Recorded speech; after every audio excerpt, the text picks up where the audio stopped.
These devices, they're not phones that do email anymore. They're supercomputers in our pockets. But because the support and lifecycle processes are so legacy, most companies aren't taking advantage of the power of these things. We're all carrying these supercomputers, but half the time when you want to do something that's beyond just simple forms-based stuff, you have to open up your notebook. That's just not necessary anymore.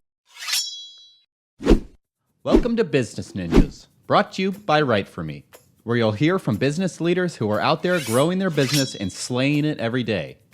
Learn from the masters. Let's get started.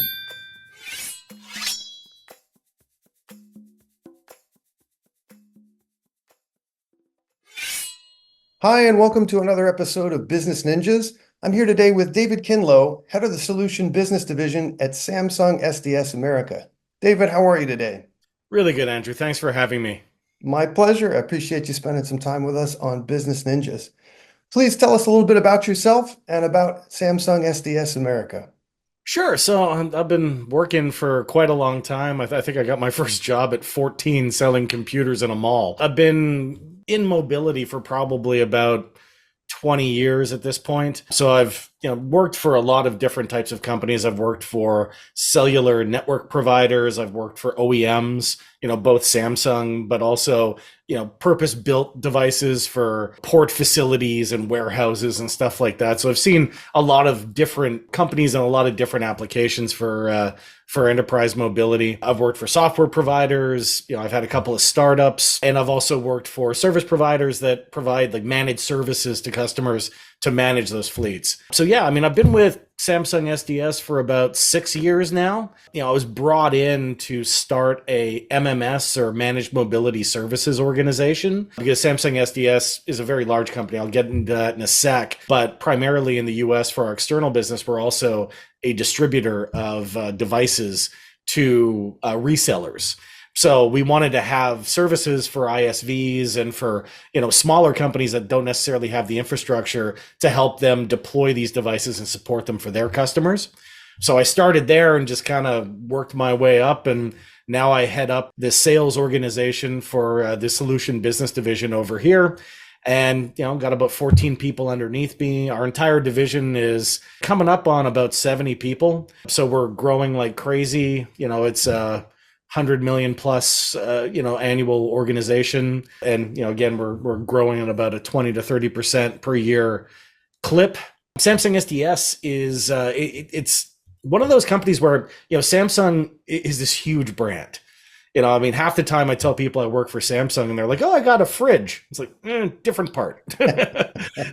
So SDS was the IT department for Samsung. And in 1985, somewhere around there, they were spun off into their own entity. Very similar to how General Motors spun off their IT department and eventually EDS was formed. And EDS became HP Global Services, blah, blah, blah, blah. Almost in the same year, actually, that EDS became EDS, SDS became SDS. So the idea being, turn your IT department into a potential profit center, try to make money off of things that we're doing internally for the Samsung Group. So we're still the IT department for the Samsung Group. We handle pretty much soup to nuts, all IT globally for the company. We're also weirdly the 3PL for the Samsung Group. And we're also a 3PL for, a lot of large manufacturers globally. So we're actually a larger third-party logistics provider than FedEx. And by volume, we're one of the top 10 shippers globally. So we're responsible for getting the majority of raw materials to manufacturing and the finished goods from manufacturing to the point of distribution globally. So, really odd for an SI to also be a 3PL, but it kind of makes sense when you think about, all the blockchain and systems that are required to run that sort of business. So we handle all of that for the Samsung Group. My division, so SDS, we're about 14 billion a year in revenues. Probably 80% of that is in Samsung Group related.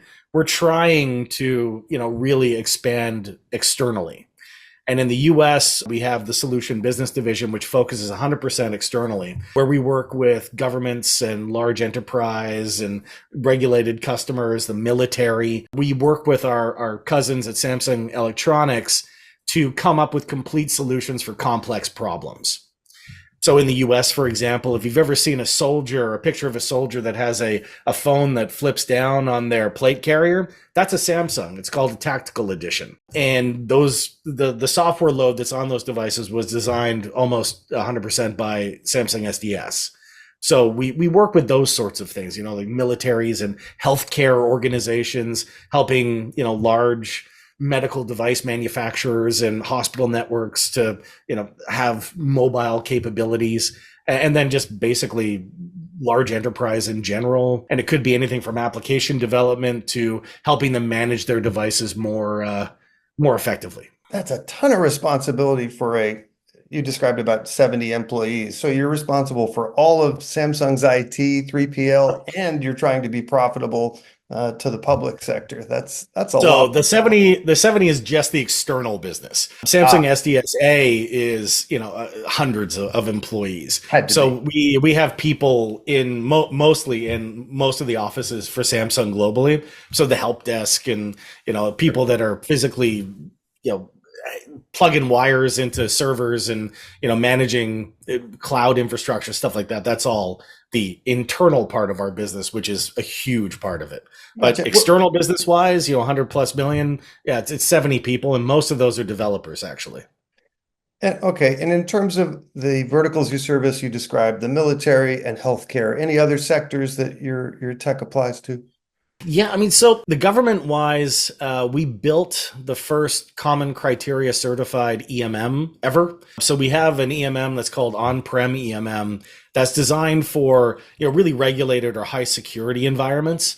So our EMM basically runs on-prem all of the management of devices for, super secret classified kind of organizations, and a lot of the civilian side of the federal government where mobile devices and information security is extremely important. With the amount of hacking that's going on right now, having something that's really, really secure, but also inside of the customer's network. So no potential for a cloud provider getting hacked or something like that, it's advantageous. So we have the EMM solution that we sell. We just brought out a piece of software called Zero Touch Mobility. So working with Samsung Electronics, we've been involved in a lot of large device deployments. So we were working with a very large retailer in the United States that deployed devices to a huge number of their employees.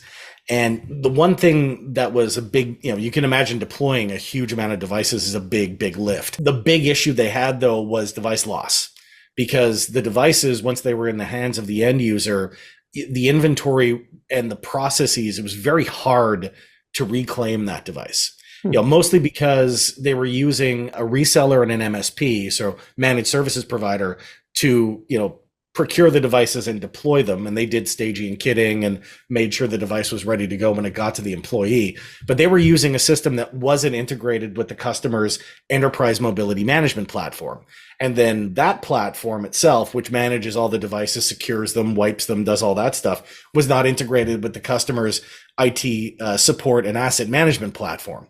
And so there was no system of record. There was no inventory that was totally accurate. And there was no way for when somebody quit. So in retail, the turnover is quite high, Sure. Somewhere between 50 to 70%. So you can imagine that this is happening on a daily basis, that people are quitting. And in retail, people just, they don't come in and give you a letter of resignation. They just don't show up. So it was very hard for them to manage. How do I get that device back? I don't even know that person's address because it's in an HR system that corporate owns, and I don't have that. So I started seeing that there was cracks in enterprise mobility, management, mostly that, I think we're still treating these things like they're BlackBerries in 2005. Yeah. I don't think that the infrastructure's changed all that much, to be honest. In a lot of these companies, the person, if they haven't retired already, who was managing the BlackBerry Enterprise server probably is managing the Microsoft Intune or Workspace ONE platform. It's the same people.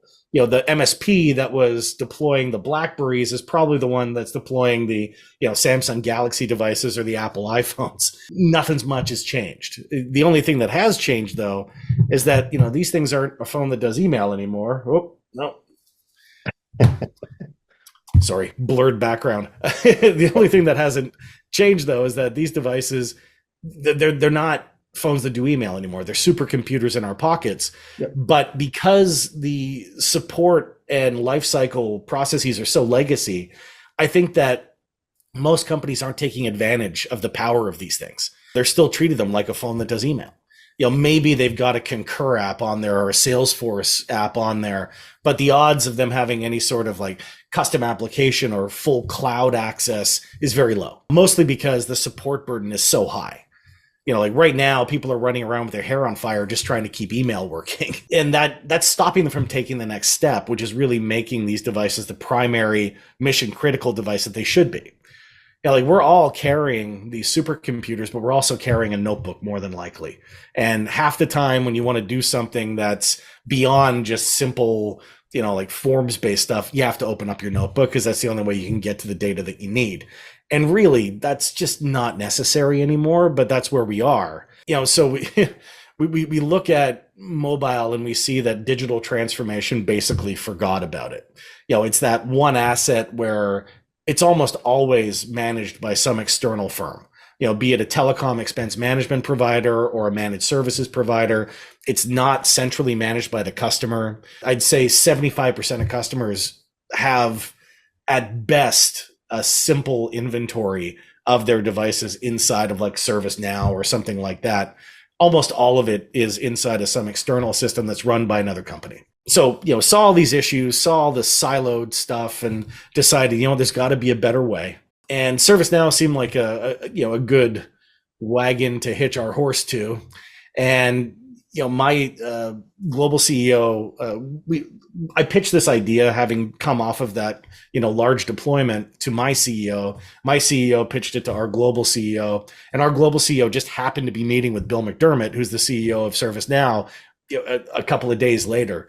And they talked about this and, they thought that it was a good idea for us to pursue. So that came back down to me and it was like, yep, we want it demoable by CES. And this was like, I think December 9th that they said we wanted demoable, and CES is January 6th. And nothing like this had ever been done before. So the idea was, let's hyper automate all of these workflows. Where there is a person in the middle right now, or somebody who has to get a ticket and then swivel chair into a different system, let's just do APIs, because that person is only in the way because it's how we've always done things and it works. And good enough shouldn't be good enough anymore, right? We're in the age of digital transformation. So we figured out how to hyper automate the majority of workflows inside of enterprise mobility. And by January 6th, we had a couple of those live. So that's how adept our team is, and also how good the ServiceNow platform is at allowing somebody who wants to automate a process to automate it. So within a couple of weeks, including the Christmas break, we had something that was demoable. And it was enticing enough that we got the green light to build the product. So Zero Touch Mobility is what they call a scoped application. So it's downloaded from the ServiceNow App Store onto the ServiceNow, instance of the customer, or onto the service provider's instance if they're using it to deliver their services to their customer. And, it takes about 70%, 80% of the manual effort off the table in enterprise mobility lifecycle management. For example, buyback. So that's the reclaiming of a device and then sending it to an e-cycler, trying to reclaim some of the money that we spent on the device so that we can then use that to upgrade the device or buy the next one. But also there's an ESG component, because if you do that, you're recycling it properly. So there's a carbon offset and a water offset that you can enjoy. Right now, that's 19 manual steps that we've mapped out. We've managed with our software to get it down to 3. And 2 of those are physically putting a device in a box, so I can't automate that. The one that's actually, the only real step that is still manual is the decision on whether or not you're going to use that device again. So refurbish it and then reuse it. So maybe you bought the device and then somebody left the company 2 weeks later. You should reuse that device. It's brand new. Or if it's the end of its life and we're just going to send it back for a recycle, that's the only real manual step. So from 19 to essentially 1. And that's just one workflow out of 19 that we've mapped out so far, and we continue growing. So, the savings that this thing brings is enormous.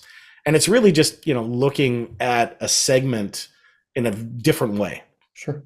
Yeah, so But I've been talking forever. no, it's interesting. You're pointing out what I think is a missed opportunity for a lot of companies. Digital transformation has been a buzzword for the last few years.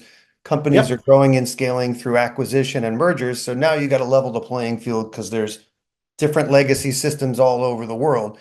But every employee has about $1,000 worth of supercomputer in their pocket, and we don't talk Yeah. about leveling that playing field. That's probably the easiest place to actually get it done. So your foresight makes a lot of sense to me. Well, I mean, it's even weirder. We've got one customer who's a very large defense contractor. They also do a lot in civil aviation and stuff like that. They're enormous. And they're starting to see that productivity was going down and they couldn't figure out why. And they did a study and they figured out that the productivity decrease was actually with the younger people, like the Gen Zs that are coming into the organization, which is kind of mind blowing, right? Because the world hasn't beaten them down yet, so usually they're a lot more they're a lot more energetic, a lot more productive. But it wasn't the case, and they interviewed a number of them and figured out that the reason for the productivity decrease is that they had given them a notebook and they had never used one before.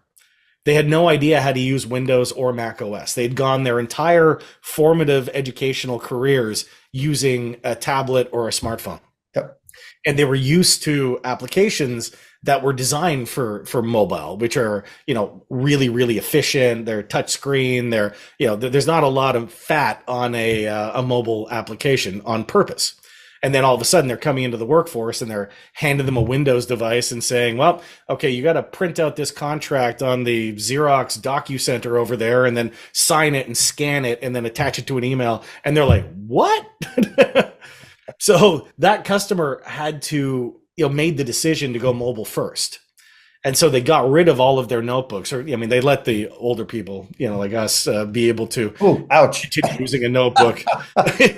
Well, older. I didn't say old. I guess.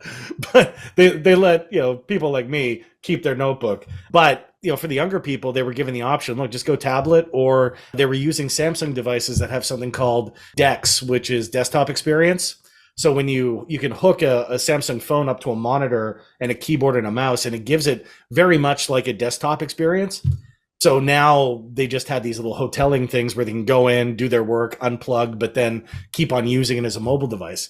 And the productivity skyrocketed. But you can imagine that if you're a company like that, when you've been treating these devices like they're a phone that does email, and you've got some external company running them and everything's going fine, but all of a sudden it's going from being just this device where people can do email to being your most mission critical endpoint. If you don't have your life cycle management, pretty tight, that's going to be a really painful process. Yep. And it was. And I think that more and more customers, it's in the mail. Every customer is going to start going through this, where mobile will need to be the primary endpoint, and nobody is ready for it right now, or very few are. So this sort of software is the first stage of how do we modernize this to get ready for the next phase of end user computing, which is going to be very different from what it is now. Well, interestingly enough, that generation is being catered to on the Apple side. OS X is looking more and more like the iOS as the generations go on. So for those of us who've been with Apple for forever, it's frustrating because we're getting away from the old school desktop operating system and we're morphing more and more towards what the phones look like. And I've been, sorry to bring up an endorsement right now, but I've been a Samsung guy for 10 phones now. So anyway, what differentiates Samsung? Thank you for your business, by the way. Oh, my pleasure. I've always appreciated the open, flexible nature of Android. It's so much more user definable than iOS has been. Anyway, we'll stop with the endorsement side of the conversation. Yeah, we can go down that rabbit hole over a beer. Yeah. What differentiates Samsung SDS from your competitors in the marketplace? What makes you stand out? I would say our close ties to the Samsung group itself. We have access to just an enormous amount of resources. Samsung is 200,000 plus people. If you include part-time workers and whatnot, you're looking at 400,000 some odd workers.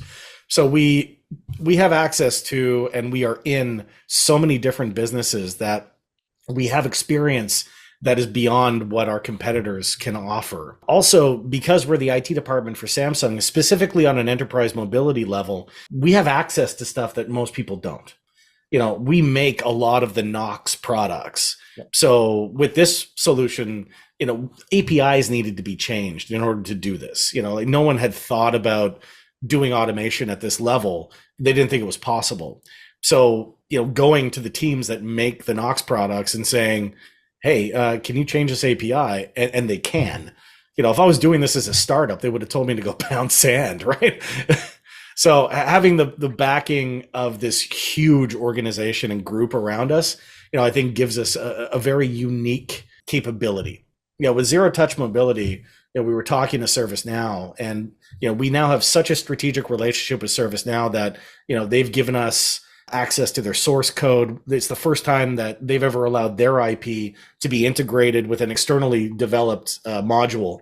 So we've got their hardware asset management system integrated with our ZTM solution. So it's basically our application becomes a symbiotic part of the ServiceNow platform. They said, look, when you approached us with this, we went to market because we're going to partner with one because we don't have the time or the resources to partner with multiple people doing this or multiple organizations. And they said there's only really 3 organizations that could have pulled this off. One would be Apple, but Apple, kind of infamously will only develop stuff for their own platform. The other is Google, and Google infamously, they've got fantastic technology, but some stuff stays in beta for 30 years. And then all of a sudden, it stops being a thing, so they're very much experimental. So they're not going to bring out something as a set product and not be as totally reliable as they need to be from a commercial perspective. And then there was Samsung. And they said, really, it came down to you were the only organization that was willing to do this for any OEM. So this is Apple, works with Apple, works with other Android devices, works with Windows and MacBook. And, we're even expanding it into things like display. So trying to make the deployment and management of enterprise displays, of which there's millions, a lot easier and a lot cheaper. IoT, so we're not just doing this for Samsung. We're doing this for every device on the planet. And, they looked at us and said, yeah, you're pretty much the only organization that could have pulled that off. We can also use the clout of the Samsung brand to go to our partners like the carriers who Samsung does billions of dollars with. So we have really good relationships with them. And we can get to a level, within those organizations where, we can actually get, the strategic development done that others might not be able to do. So I think it's a really great place to be. Plus, everybody in this company, besides me, is a doctor of something. Like it's all doctors of engineering, and they are remarkably intelligent people. And they don't just work on enterprise mobility. We do blockchain. We have hyper secure cloud capabilities. We've got application development capabilities. We do private 5G deployments. So we're not a one-trick pony. And the other thing I think is great, especially in the enterprise mobility space, is that we're not PE owned. If a private equity company takes Samsung out, there's the world is ending, right? So we are very stable from a financial perspective. So a customer can rely on the brand, and I guess the brand is one last thing. Samsung, it's an interesting company to work for because, they think about things in a number of different ways. Like no deal is worth more than the brand itself. Because if I sell you a piece of software or, some sort of service that doesn't work out well, the next time you're making an appliance decision or a TV decision, you might not buy a Samsung, or that might lead you to bad mouthing the brand to people. And word of mouth is, massively important in the other side of our business, which is the consumer electronics side. So, really in any deal, I've got 2 masters. I've got the customer and I've got the brand. And, I'm not going to, do anything that the customer, to make them unhappy. We always want to delight our customers. But on top of that, I don't want the brand coming after me because it's a big stick.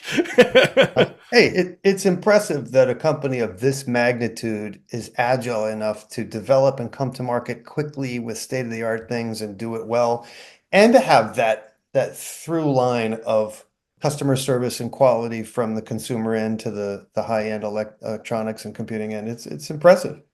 It is, yeah. In some situations, a company like Samsung can make you want to prescribe Ritalin to a glacier. Some things are slow and some of the systems are a little bit older, but you can imagine having to retrain 200, 400,000 employees on a new system. It's a big deal. So some of this stuff is in place for a reason. But in other situations, yeah, like this software and other things that I've seen, they've been remarkably agile and just said, you know what, go and, move quickly and break things and go for it. Just don't screw up the brand. And here are all the resources in the world to do it. So yeah, it's a really interesting place to work. There's this wild juxtaposition of, old company, big company with, moving quickly and being innovative. In fact, I'm currently doing this course that they've got called the Global Directors Course, which is, as you're moving up the ranks in Samsung, they've got their own university. And, the big theme of the course that I'm taking, there's about 60 people from around the world that are in it. And the theme is, how do you make change? So they want all of their senior leaders to be change makers. So they're really, what they're doing is they're teaching us how to do what we did with zero touch mobility across the board in every part of Samsung, because innovation is the only thing that will keep us alive. We can't stagnate. Yep. And I think you see that in Samsung, like foldable devices. No one even thought those were possible. That was something that Samsung came up with. Go to some of the other things that we've developed, and you see forward thinking and you see risk taking in a way that you don't see with other OEMs. Like some of our competitors, every time they bring out a new phone, there might be a notch difference or a different color, but essentially it's the same candy bar phone, right? And I'm not disparaging them. They've got great ID, and people in my family use Apple devices. I hate to admit it, but that's the way it goes. But you don't see the risk taking.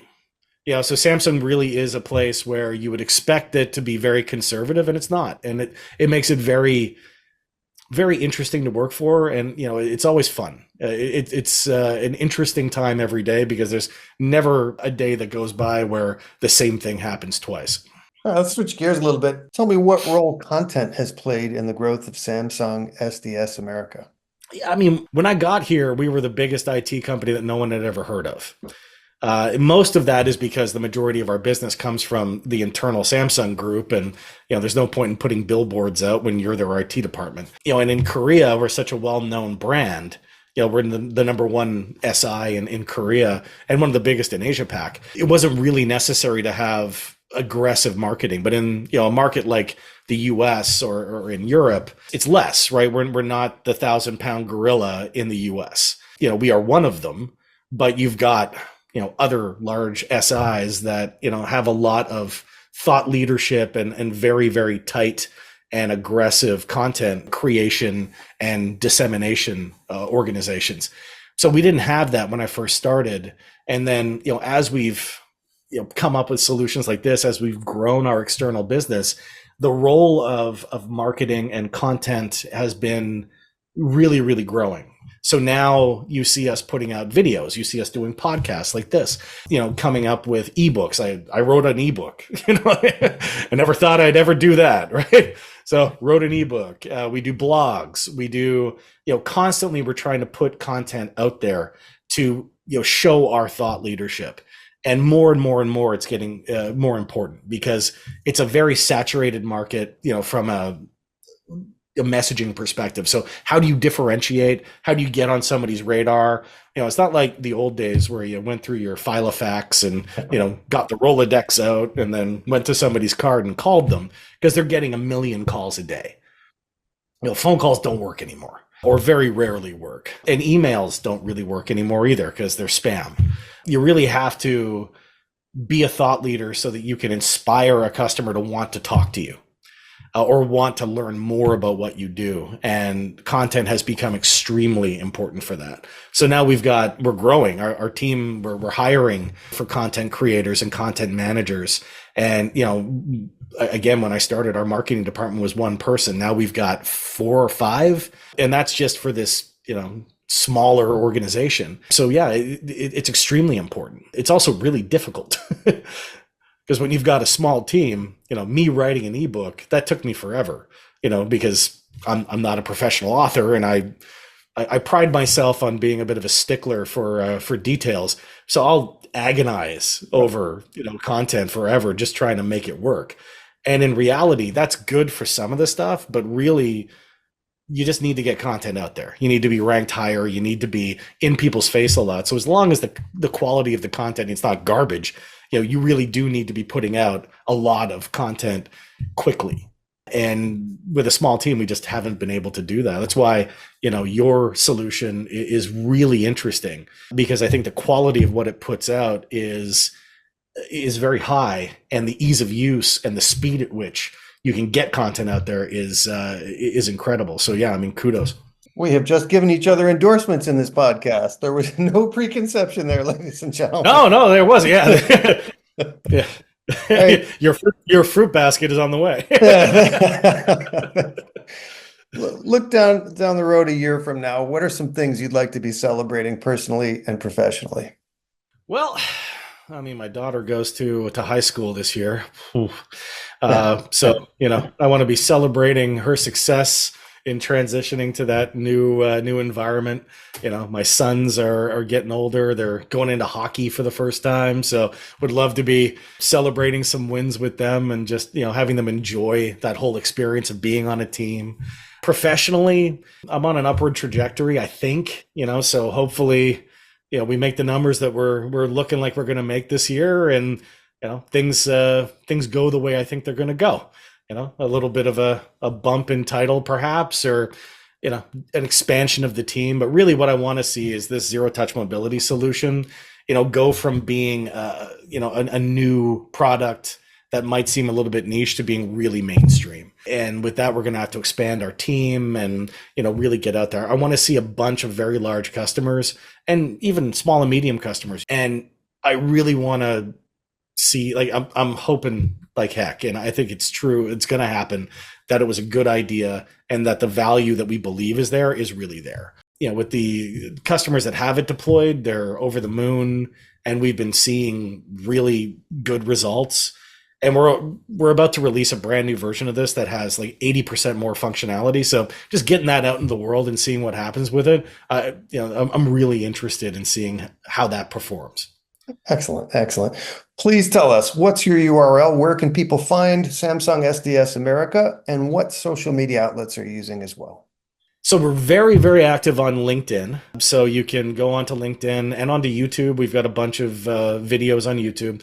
You can go to www.samsungsds.com and go to the Americas page, and you can find all of our solutions there if you're interested in learning more. There's also a contact button there, so we'd be happy to have somebody give you a call and take you through what we're doing. Yeah, so that's about it. Excellent. David Kinlough of Samsung SDS America, thank you for spending some time with us on Business Ninjas. All the best to you and yours, and may you reach all those lofty goals at Samsung SDS America. Thanks, Andrew. I really appreciate your time today. And let's continue our conversations. Be well.